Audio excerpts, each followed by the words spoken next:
UN में भारत लगातार सुधारों की बात कर रहा है। भारत यूएन में परमानेंट सीट चाहता है, इसलिए भारत लगातार यूएन में बदलावों की मांग कर रहा है। इस समय यूएन यानी संयुक्त राष्ट्र सुरक्षा परिषद में 5 कंट्री स्थायी सदस्य हैं, जिनमें से एक चीन भी है। चीन की वजह से भारत की स्थायी सीट में और यूएन के सुधारों में स्पीड ब्रेकर लग जाते हैं। लेकिन चीन ने अब संयुक्त राष्ट्र सुरक्षा परिषद में सुधारों पर अपना पहली बार प्रतिक्रिया और बयान दिया है। चीन ने भारत की तरफ इशारा करते हुए भारत को टारगेट किया है।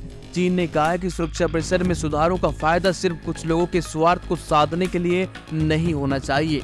यह स्वार्थ सब चीन ने भारत की स्थायी सदस्यता की ओर इशारा किया है। ये स्टेटमेंट इसलिए भी अहम है क्योंकि भारतीय विदेश मंत्री एस जयशंकर ने कुछ दिन पहले ही सुरक्षा परिषद में सुधारों को लेकर परोक्ष रूप से चीन पर निशाना साधा था। डॉक्टर जयशंकर ने खुलेआम कहा था कि भारत की संयुक्त राष्ट्र सुरक्षा परिषद की सदस्यता में बाधा कोई यूरोपीय देश नहीं है।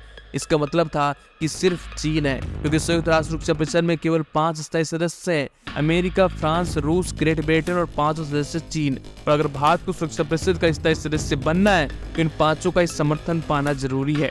चीन को छोड़कर बाकी सभी देश भारत को समर्थन दे रहे हैं।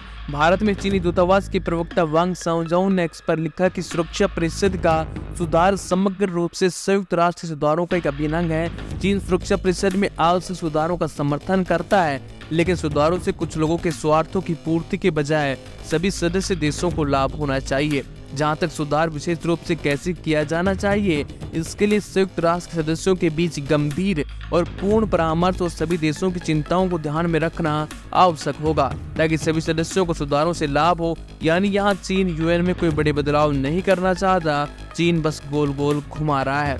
देखिए, अगर भारत को स्थायी सीट यूएन में चाहिए तो सिर्फ तभी संभव है जब यूएन में मौजूद नियमावली में कुछ सुधार हो, क्योंकि ये 5 स्थायी सदस्य और जो अभी की पूरी नियमावली है वो 1945 की है, जिसको एक लंबा अरसा हो चुका है। इसलिए यूएन में कुछ बदलाव होने चाहिए। भारत यही डिमांड कर रहा है और शायद नई कंट्रीज को इससे मौका मिले यूएन का स्थायी प्रतिनिधि बनने का। इसलिए भारत ये मांग कर रहा है, क्योंकि बिना चेंजेस के कोई ना कोई देश किसी अन्य देश को जो यूएन का स्थायी सदस्य नहीं है उसका अपना मत नहीं देगा, और चीन यही चाहता है। चीन की सोच विस्तार वाली सोच है। चीन पूरी दुनिया को डरा धमका कर राज करना चाहता है, इसलिए यूएन में कोई बड़े बदलाव चीन नहीं चाहता। बाकी आप अपनी राय जरूर दीजिएगा और वीडियो को लाइक शेयर करना ना भूलें। जय हिंद एंड जय भारत।